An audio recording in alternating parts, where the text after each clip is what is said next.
Le jour tant attendu était enfin arrivé. Nous étions 6 explorateurs, remplis d'enthousiasme, prêts à nous aventurer dans les profondeurs de la jungle amazonienne. Chacun de nous avait ses compétences spécifiques. Il y avait Emily, l'ethnologue passionné, Sam, le botaniste avec une fascination pour la faune, Marc, le géologue, Rachel, l'archéologue avide de découvertes, Alex, le guide expérimenté, et moi, le narrateur et observateur, toujours attentif aux détails. Ensemble, nous avions préparé cette expédition pendant des mois, peaufinant nos cartes et rassemblant notre équipement. À la lisière de cette jungle mystérieuse, l'excitation et l'adrénaline nous envahissaient. Dès que nous avons commencé notre descente sur la rivière en radeau, l'atmosphère était chargée de promesses. Les chants des oiseaux résonnaient, les parfums de la terre humide et des fleurs exotiques embaumaient l'air. Cependant, cette tranquillité n'a pas duré. En un clin d'œil, le ciel s'est assombri, et une tempête violente s'est abattue sur nous. Les nuages tourbillonnaient, et une pluie torrentielle s'est mise à tomber. Les eaux tumultueuses de la rivière se sont déchaînées, emportant nos radeaux comme des jouets. Le chaos s'est installé alors que nous luttions pour ne pas nous noyer, accrochés à des débris flottants. Quand j'ai finalement réussi à atteindre la rive, le cœur battant la chamade, une terreur s'est emparée de moi. L'adrénaline avait pris le pas sur la peur, mais une réalité glaçante s'est imposée. Alex avait disparu.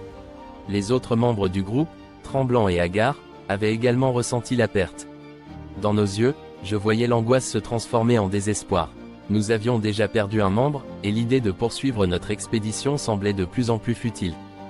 Alors que nous tentions de nous orienter, le sol s'est mis à trembler sous nos pieds. Un tremblement de terre a secoué la jungle, provoquant des éboulements de terre et des chutes d'arbres. Dans la panique, nous avons fui dans des directions aléatoires, chacun se perdant un peu plus dans cette forêt luxuriante qui semblait s'étendre à l'infini. La peur de l'inconnu nous a enveloppés, et j'ai senti la morsure de la solitude à chaque pas que je faisais. En errant dans cette végétation épaisse, nous avons eu la malchance de tomber sur une tribu locale. Leurs visages étaient peints avec des motifs élaborés, leurs arcs tendus prêts à défendre leur territoire. J'ai voulu comprendre leur culture, mais la tension était palpable. Alors qu'Emily tentait de communiquer, le langage du corps et les gestes sont devenus des sources de malentendus. En un instant, nous avons basculé dans la panique, fuyant à travers la jungle, poursuivis par des flèches sifflant dans l'air. Nous avons couru à perdre haleine, le cœur battant et les poumons brûlants. La jungle s'est transformée en un véritable labyrinthe. Dans un élan de désespoir, nous avons tenté de nous cacher, mais Sam a glissé dans un piège en bambou. Je me suis figé en le voyant tomber, la douleur écrite sur son visage. Il s'est libéré avec acharnement, mais son cri a attiré des créatures sauvages, nous forçant à fuir à nouveau. Chaque bruit, chaque craquement dans la végétation semblait amplifier notre peur. Nous étions maintenant dans un état de survie, et la faim est devenue notre plus grand ennemi. En fouillant la jungle, nous avons découvert des baies. Mon estomac criait, mais une voix en moi m'avertissait de me méfier. Malgré les hésitations, nous avons goûté. Peu après, la fièvre a frappé plusieurs d'entre nous. Marc, notre géologue, s'est effondré, et un frisson d'angoisse a parcouru le groupe. Nous avions été imprudents, et maintenant, nous devions faire face aux conséquences de nos choix. La nuit est tombée, et avec elle est venue une terreur encore plus grande. Des bruits étranges résonnaient autour de notre camp improvisé, des prédateurs rôdaient, attirés par notre présence. Je savais qu'il fallait garder le feu allumé pour nous protéger, mais l'angoisse de ce que nous pouvions rencontrer était omniprésente. Les flammes dansaient, projetant des ombres inquiétantes sur les troncs d'arbres, et le sommeil m'a fui. Chaque craquement de branches me faisait sursauter, chaque souffle du vent semblait murmurer des promesses de danger. Le lendemain, nous avons découvert un ancien temple, recouvert de lianes et de mousse, une merveille archéologique oubliée par le temps. En l'explorant, j'ai ressenti une excitation palpable. L'histoire et la culture enveloppées dans ces pierres m'ont fasciné, mais le rêve s'est transformé en cauchemar lorsqu'une partie du toit s'est effondrée, nous piégeant temporairement. La panique m'a envahi alors que nous luttions pour nous échapper, mais lorsque nous avons finalement réussi à nous libérer, le danger n'était pas encore écarté. Un jaguar, majestueux mais terrifiant, s'est approché. Nous avons alors dû courir à toute vitesse, la peur inscrite dans chaque fibre de notre être. Les blessures et les infections ont commencé à s'accumuler. Rachel, en essayant d'éviter le jaguar, a grimpé à un arbre. En descendant, elle s'est blessée. Je pouvais voir l'infection commencer à ronger sa chair.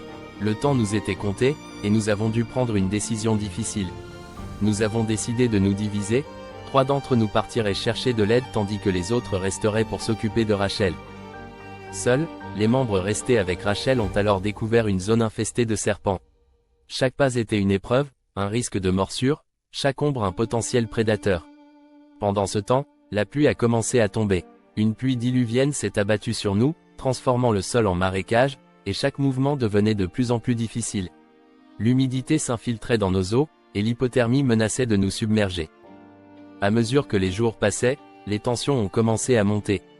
Les membres restés avec Rachel commençaient à s'accuser mutuellement de notre situation désespérée. Les cris silencieux de la frustration résonnaient dans nos cœurs. J'ai senti la division menacer de briser ce qui restait de notre groupe. La survie était devenue un jeu dangereux, et j'avais peur que la colère et la frustration nous consument. Dans un acte désespéré, j'ai décidé de construire un feu de signalisation. Avec des branches et des feuilles, j'ai tenté d'attirer l'attention de quiconque pourrait passer. Chaque flamme était un espoir, une promesse de secours. La nuit a été longue, et les ombres de la jungle semblaient se moquer de nous, mais je me suis accroché à l'idée qu'un jour, quelqu'un verrait notre lumière. Le groupe réuni a pris le temps de réfléchir et, dans un élan de détermination, nous avons décidé de donner une dernière chance à notre survie. Le lendemain matin, galvanisés par notre volonté de vivre, nous avons cherché un chemin à travers la jungle. Chaque pas était un défi, mais je pouvais sentir l'esprit d'équipe renaître. L'idée de retourner à la civilisation nous propulsait en avant, malgré la fatigue et l'angoisse. Finalement, après des heures de marche, nous avons atteint une clairière. Le soleil perçait à travers les feuillages, illuminant une rivière large et majestueuse qui serpentait à travers la jungle. La vue de cette eau cristalline a été un soulagement inestimable. Nous avons décidé de construire un radeau improvisé, unissant nos forces pour la dernière étape de notre voyage. Chaque membre du groupe a apporté ses compétences, et ensemble, nous avons mis en œuvre tout ce que nous avions appris au cours de cette expédition. La rivière nous a offert un nouveau souffle d'espoir, une voie de sortie vers la civilisation. Nous étions unis dans notre quête, et malgré toutes les épreuves que nous avions traversées, nous étions encore là, déterminés à survivre. En naviguant sur les eaux, le cœur léger mais toujours vigilant, je savais que notre expérience en Amazonie, bien que marquée par la peur et la perte, nous avait également appris la valeur de la vie et de l'amitié.